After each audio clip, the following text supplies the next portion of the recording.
Hello everyone, it's me Michael Shukran and welcome to my vlog. And for today's video ay papasyal ko kayo dito sa Rijal Alma, Asir Region, Saudi Arabia. Ipapakita ko sa inyo yung magandang heritage village na ito. Sana maibigan ninyo. So ay nandito kami sa sa Rijal Alma Heritage Village. Kasama ko pa rin sila, yung dati kong kasama kanina. So mamasyal pa din. And Heritage Village. Tinatawag din to Fairy Tale Village. Fairy Tale Village din tawag. Tapos gingerbread. Hindi ko alam actually yung mga explanation bakit ganyan yung mga name. Minahanap ko, di ko mahanap. And 900 years ago na nung ginawa pa tong village na to. 900 years ago. Tapos siya ng Yemen. Parang parang dito yung himpilan o dito nagtatagpo kapag sila ay pumupunta sa Makkah. Pag pupunta sila sa Madina. And kung mapapansin nyo, is made up of wood, clay, and stone. Ayan. Ang galing lang. Nakakatuwa. And yes. Tapos pupunta kami doon sa may Bacala. Pili ko nauuhaw na si Danny kaya bibili muna kami. 120 and 60. They are 10 reals price higher. Asep, what do you want? You like water, Pepsi? Water or Anything mo to. Ay muna, bili muna kayo. Later, after na natin, ikot-ikot. So hulas na. And so, oh my God.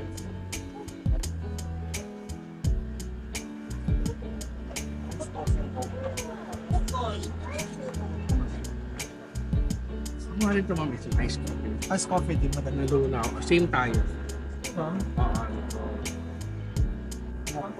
sa'yo, ma'am? Okay na ako ito. Ikaw ano sa'yo? Ano sa akin? Mahal dyan. Tapos mga halo-halo na. Kasi, ano si Palmesa? Ayun, Maura pa rin. So, inom muna kami ng Luna iced coffee. So, sana hindi ako matae, right? Sana hindi ako matae. Basta nga Tissue? What? Tissue daw. Tissue. After namin dito sa Heritage Village na to, pupunta naman kami ng ay, hindi kakain na kami ng dinner. So, gusto kumain ng kanin, baka mag-kabsam. Or anything na pwedeng malamon. Ito yung pumasok dyan sa taas. Yes, magbabayad tayo doon parang 20 reals ata. Kasi na makikita dyan.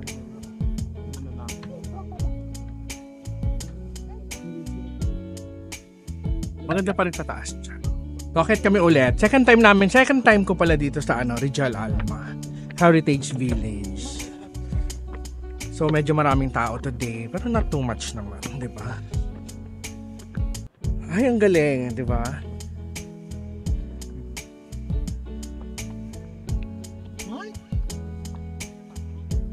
Ayan.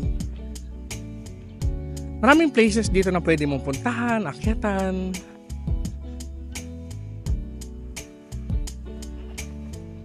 Trivia lang tayo. Itong Rijal Alma, 900 years na siyang nakatayo. Parang dito yung tagpuan dati ng Yemen. Silang mga taga-Yemen, dito sila nagpupunta, tapos pupunta sila ng Makkah o Medina. Kasi sa mga Muslims, 'di ba, yearly sila nagpupunta sa nag-uumra, umra ba tawag doon? Basta yung nag-aayuno. Pupunta sila doon sa Makkah. Tapos itong village na to, ayan. Itong village na to, siya, made up of wood, clay, and stone. Tapos ganun siya kaganda. Ganun kaganda yung pagkakagawa niya, 'di ba? So, ayun, pasyal-pasyal muna kami dito, ikot-ikot. Alam niyo mga kasyukuran, bilang isang OFW, dapat namamasyal din tayo. Kami mga OFW, kailangan namin yung mga ganitong mga pagkakataon na nakakapasyal din kami. Yung nakakapag-unwind kami. Kasi mahirap din kung palagi na lang trabaho, trabaho, trabaho. Diba? Nakaka-stress din yon. So, nandito ako sa may taas. Ito yung restaurant. Ginawang restaurant yung itaas. Ayan. Kung isipin mo, napakano niya. Maganda siya eh. Nakaka-relax. Minsan isip mo kahit wala kang pera, wala kang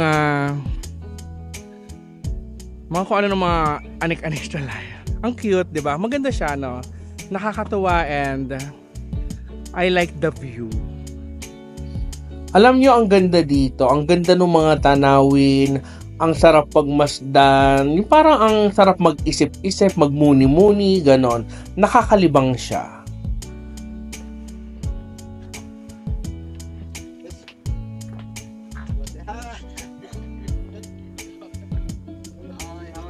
Hello.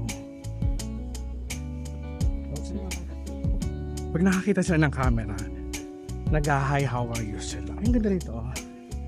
Tingnan nyo, di ba? Beautiful place.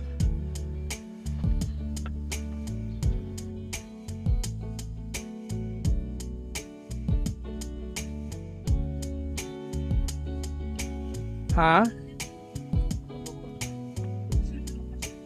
Ayan, oh. Ayan, kasama nila.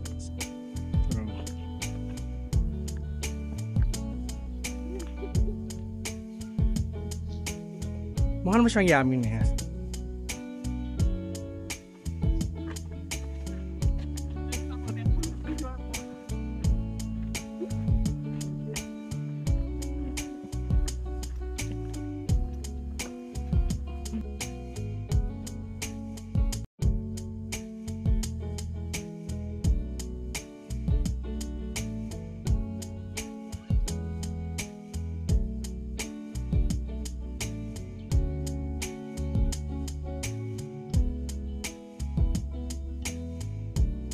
Ano na-feel mo, Danny?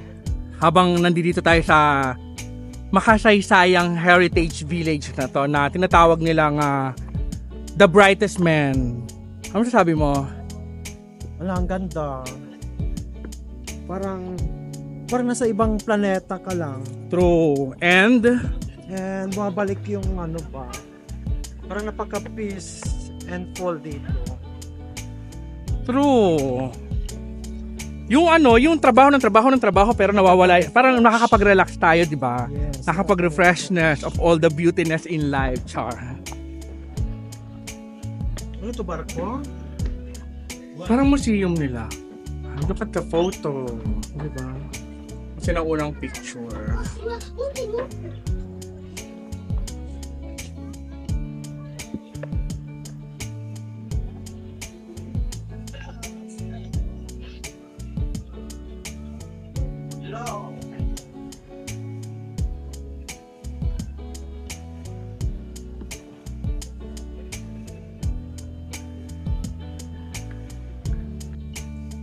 Sana mapangalagaan din ng mga susunod na henerasyon yung mga ganitong mga heritage village, yung mga ganitong mga lugar na pwedeng manahin pa ng mga susunod na henerasyon.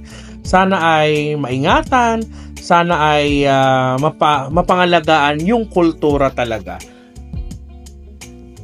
Hindi na kasya?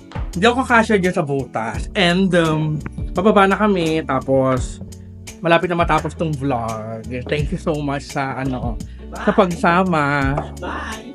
Mamaya na yung bye. Bababa pa tayo. Meron pa tayong sisilipin dito sa ibaba. Okay ko. Hirap pa. Diba nalalasing na kami? Oh my, ito, beautiful. Go.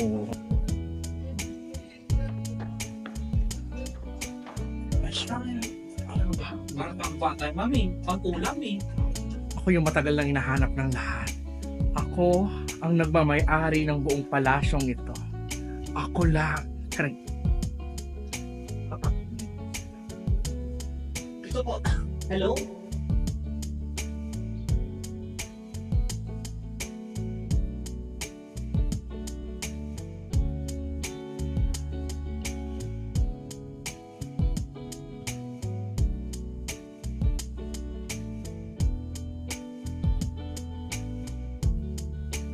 Yes. Ito yung yung plancha ng lola ko before.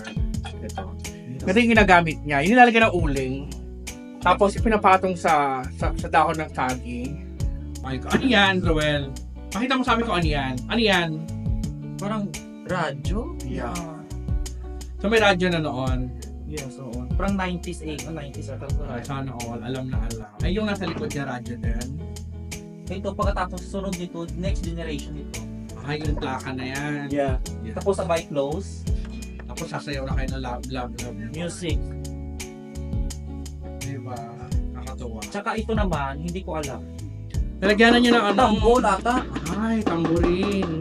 Oo. Tsaka ito yung isa ng bag. Ay, Louis shit. Vuitton. Louis Vuitton. Oo. Ay, yung mas mahal pa yan sa Louis Vuitton. Kaso ang goma, parang rubber siya. O, tara na. So, dito na nagtatapos yung aming journey sa pagpunta sa Rizal Alma Heritage Village. Tinatawag din itong Fairy Tale Village. I don't know why and I don't know how. Wala na ilaw, wala tayong magagawa. Ano ba sa kabila oh? Ganun na, ay naman, parang wala namang daan dyan. Pare-parehas lang sila. Ang cute. Ang cute ng mga pusa. Ang cute. So ayun lang, thank you so much sa pagsama niyo sa vlog na to. And kita-kits again tayo sa mga susunod pang mga vlogs. Sa mga susunod pang mga videos. Thank you, bye-bye!